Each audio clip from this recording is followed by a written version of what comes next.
আমরা ইনাম আহমেদের অপসারণের দাবিতে অ্যাডহক কমিটির সদস্য হিসেবে অপসারণের দাবিতে আমরা জেলা প্রশাসকের কাছে স্মারকলিপি প্রদান করলাম এবং আমরা জেলা প্রশাসনকে বলেছি যে এই ব্যাপারে যদি আপনি দ্রুত পদক্ষেপ না নেন আমরা সর্বাত্মক আন্দোলনে যাওয়ার প্রস্তুতি নেব।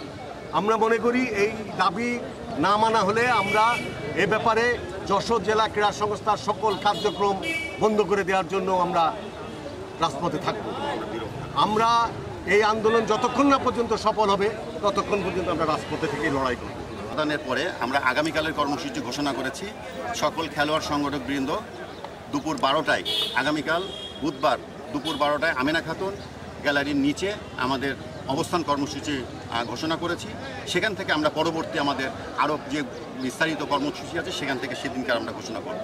প্রয়োজনে আমরা জেলা ক্রীড়া সংস্থার সকল কর্মকাণ্ড থেকে বিরত থাকব এবং সকল তার কর্মকাণ্ড নিষিদ্ধ ঘোষণা করব আমরা, যতক্ষণ পর্যন্ত না অবৈধ ইনাম আহমেদকে যশোর জেলা ক্রীড়া সংস্থার অ্যাডহক কমিটির সদস্য পদ থেকে অপসারণ না করা হবে। ততক্ষণ পর্যন্ত আমাদের আন্দোলন চলবে এবং ক্রমেই তীব্র থেকে তীব্রতর হবে বলে আমরা মনে করছি।